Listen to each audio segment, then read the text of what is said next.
Semua agama itu semuanya mengajarkan kebaikan. Jadi apa harus kita berbeda dengan itu? Anda merasa benar sebagai Muslim, sedangkan yang lain juga mengajarkan kebaikan. Mungkin pemikirannya saja. Semua agama itu semuanya mengajarkan kebaikan. Jadi apa harus kita berbeda dengan itu? Mungkin kadang-kadang kita diajukan dengan pertanyaan itu. Anda merasa benar sebagai Muslim, sedangkan yang lain juga mengajarkan kebaikan. Gimana kita mensikapi? Baik, gini Mas, konsepsi agama itu kan bisa diuji dalam 3 aspek. Ya. Satu aspek ketuhanan, teologinya.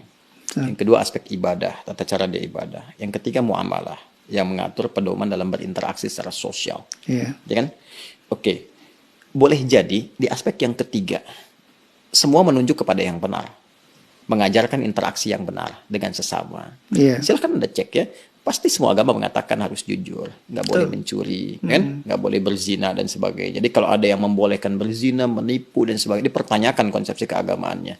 Di aspek yang ketiga ini, secara hukum sosial, semua bisa sepakat. Tapi dikatakan agama harus memenuhi unsur 2 lagi. Konsepsi ibadahnya bagaimana? Di agama pasti ada ibadah, karena ibadah itu konsekuensi dari keadaan seorang hamba yang menuhankan sosok Tuhan. Pembuktian dari sifat menuhankan itu adalah ibadah. Harus menyembah Tuhannya. Bagaimana konsepsinya? Caranya bagaimana dia beribadah? Diatur tidak? Cara dia ibadah seperti apa? Ditunaikan kapan? Bagaimana teknisnya? Apa maknanya? Apa hikmahnya? Apa implementasi ibadah itu bagi kehidupan? Di titik ini pasti akan ada perbedaan. Oke, saya sebagai Muslim, ya dengan saudara-saudari kita sebangsa setanah air di non-Muslim, konsepsi ibadahnya pasti beda. Ya, saya di Islam. Kenapa saya meyakini Islam misalnya? Karena konsepsi ibadah saya, ya, yang saya jalani dalam Islam, itu menurut saya yang paling sesuai, paling lengkap, paling akurat, paling rasional. Ya, dari sisi sholatnya misalnya, ibadah pokok itu kan sholat. Waktunya jelas diatur, kapan saya mesti sholat. Panggilannya jelas. Kemudian bagaimana penampilan saya saat akan menunaikan sholat jelas. Apa yang harus saya lakukan sebelum sholat jelas. Sebelum sholat kamu wudhu dulu. Ada langsung firmannya dari Allah, bukan rekayasa manusia, bukan buatan Nabi Muhammad SAW, kan? Langsung dari Tuhan. Nih, Quran surah ke-5 ayat yang ke-6. Ini cara wudhunya begini, diatur, diterangkan oleh Rasul. Begini prakteknya. Kemudian sebelum sholat kenakan pakaian yang terbaik. Bahkan sejak ada panggilan dari masjid kita dengar. Quran surah ke-7 ayat 31. Ya bani Adam khudzu zinatakum 'inda kulli masjid. Kemudian setelah itu diatur bagaimana cara memulai ibadahnya. Dari mulai takbir pembuka sampai dengan salam. Dijelaskan selain cara, maknanya apa? Kenapa tangannya begini? Kenapa bacaannya ini? Artinya apa? Hikmahnya apa? Lalu kaitan dengan implementasi kehidupannya bagaimana? Apa dampak sholat kepada kehidupan? Turun banyak ayat. Inna salata tanha 'anil fahsya'i wal munkar. Quran surah ke-29 ayat ke-45.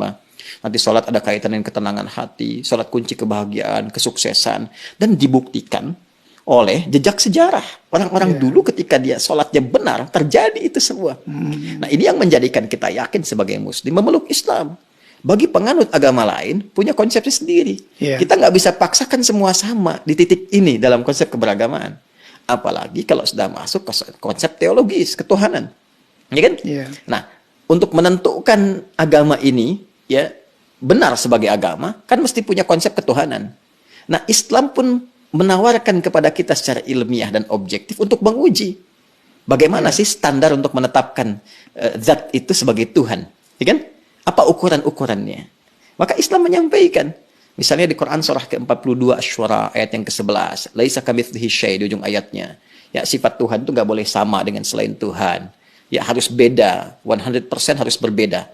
Ya, jadi kalau misalnya manusia ini lemah, maka Tuhan mesti lebih kuat. Nggak boleh sama dengan makhluk. Kan? Kalau manusia berpasangan, Tuhan itu harus esa, harus tunggal misalnya. Demikian banyak hal yang bisa ditampilkan. Nah, konsepsi teologi ketuhanan ini, setiap agama itu pasti berbeda. Ya kan? Nah, tinggal kita uji.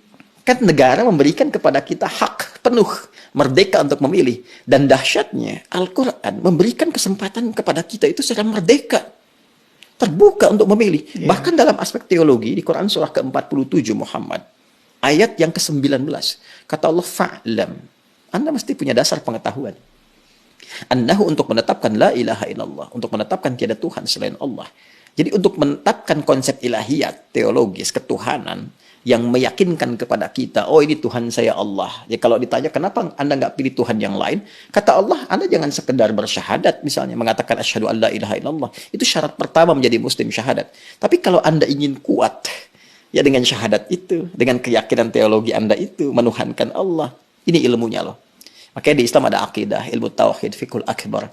Nah, jadi boleh jadi semua agama itu punya konsepsi yang sama dalam aspek muamalat, interaksi sosial yang membawa norma-norma kehidupan dalam ragam interaksi sosial. Tapi bisa berbeda dalam konsepsi ibadah dan ketuhanan. Dan aspek ketuhanan yang paling pokok.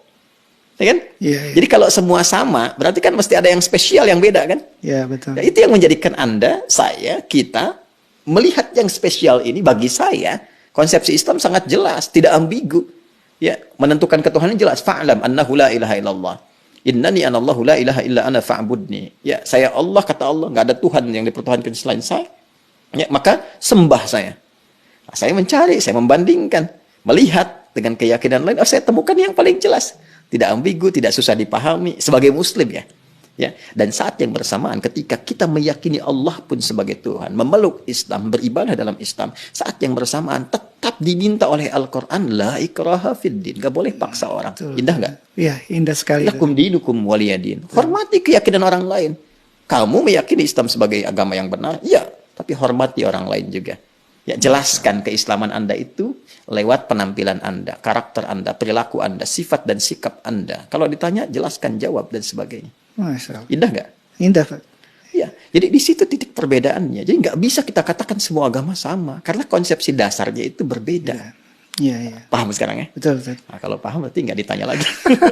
Ya, mungkin kita luruskan, Ustaz. Jadi, Berarti ada yang bengkok. iya.